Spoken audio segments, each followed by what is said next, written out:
नमस्कार साथियों। तो बोर्ड की परीक्षा में बैठने वाले मेरे दोस्तों कैसे हो? 5 मिनट रुको, अभी 5 नंबर तुम्हारा मैं कंप्लीट करवा के देता हूँ, ठीक है ना। 5 मिनट सिर्फ रुक जाओ। तो क्वेश्चन तुम्हारे जो पूछेगा बोर्ड एग्जाम में हिंदी में, वो कहेगा कि सत्य की जीत खंड काव्य है ना, सत्य की जीत खंड काव्य के नायिका का चरित्र चित्रण कीजिए। नायिका इन द सेंस हीरोइन। नायिका का मतलब क्या होता है? हीरोइन। हीरोइन मतलब नायिका। नायिका का क्या कहेगा? चरित्र चित्रण करने के लिए। और सत्य की जीत में जो वो पूरी कहानी है, पूरी की पूरी महाभारत की कहानी है। अगर आप उसको पढ़े होंगे तो पूरी की पूरी कैसी कहानी है? महाभारत की कहानी है। और उसमें सत्य की जीत और जो उस महाभारत में हीरोइन कौन है? तो द्रौपदी। उसको आप द्रौपदी कह लो या फिर हीरोइन कह लो, मतलब कि मेरे हिसाब से तो वो हीरोइन नहीं है, हीरोइन ही है एक तरफ से। क्योंकि देखो, मैं ऐसा मानना मेरा, क्योंकि जो महाभारत हुआ था ना, उसका कारण कौन था?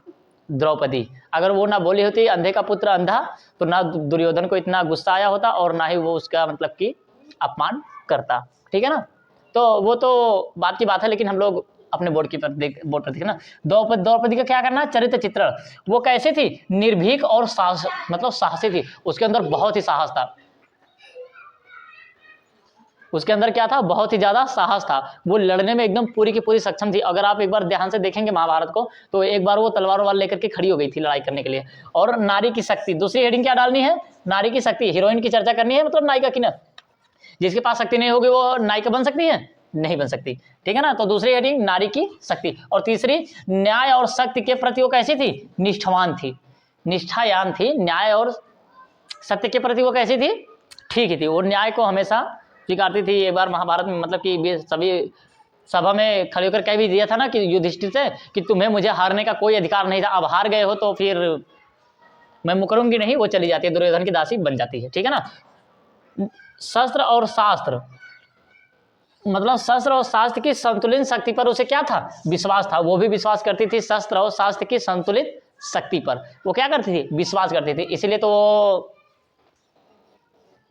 अर्जुन कैसा था? वो शस्त्रास्त्री था, उसके पास शस्त्र भी था और शास्त्र का उसे बहुत ज़्यादा ज्ञान भी था, लेकिन उससे ज़्यादा बलशाली तो कर्ण था। लेकिन ये तो महाभारत की हो जाती है बातें। तो फिर हम लोग देखते हैं निर्भीक और शास्त्री, ये पहली हेडिंग हो जाएगी। और दूसरी होगी नारी की शक्ति। और तीसरी होगी न्याय और सत्य के प्रति वो कैसी थी?